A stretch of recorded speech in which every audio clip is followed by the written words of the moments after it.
Hello friends, माझं नाव अतुल भालेकर. जलदूत मत्स्यालय ॲक्वेरियमचं नाव आहे आपल्या. आज मी तुम्हाला सांगू इच्छितो की केनिस्टर फिल्टर आहे हा सनसन T04A किंवा B. आता हा बी आहे, सॉरी हा ए साधा आहे, UV नाही याला. हा लिकेज होतो, कस्टमरचा आहे, नवीन दिला होता मी. काय कळेनाच का लिकेज होतोय. त्याचे वॉल चेक केले, हे दोन्ही वॉल चेक केले, त्याचे रबर खोलले, ह्याच्यातनं पाणी येतं आहे का ते बघितलं, पण तरी काही कळेना. याच्यातनं पण पाणी येत नव्हतं. नंतर विचार केला की पाईपमधनं पाणी येते का, त्यातनं पण पाणी येत नव्हतं. म्हटलं साईडनी पाणी का येतं इकडनं असं. 4 दिवस झाले, डोकं खाल्लं जरा. आज अख्खा ओपन केला, याला पण सेलोटेप लावली, कारण याच्यातनं पण लिकेज होतं कधी कधी. हा इन आउट पाईप आहे हा याच्यातला, याच्यातला. कारण कधी कधी खोलताना चुकून नॉब खोलताना हे तुटतात साईडचे लॉक, तर का कळत नाही ह्या गोष्टी. म्हणून तुटल्या असेल तर याला पण सेलोटेप लावायची ह्या पद्धतीने वरतून. इथं लावलं, याला पण टेफ्लॉन मारलं खालनं, सेरोटेप मारली, वॅसनील मारलं, तरी पाणी लीक होते, कळत नाही.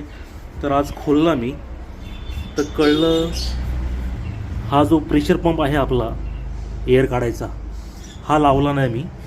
जस्ट जॉईंट केला असाच आणि लाईट मारून चेक केला तर कळलं की इथं लिकेज आहे, इथून पाणी भरतं आहे सगळं याच्यात. आणि ते आता भरलं आहे, बघू आता काय होते सिलिकॉन लावून. थँक्यू. हॅलो गाईज, अशा प्रकारे हा सक्सेसफुली झाला आहे. 4-5 दिवसानंतर लिकेज थांबले आमचं आज. एकंदरीत साईडला वगैरे पाणी येत नाही आहे, बिलकुल अजिबात ओलं नाही आहे. हे जे सिलिकॉन लावले पुढे गेलं,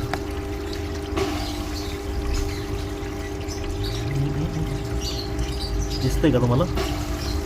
हा हेड आहे आतमध्ये, हेडला मध्ये चीर पडली होती.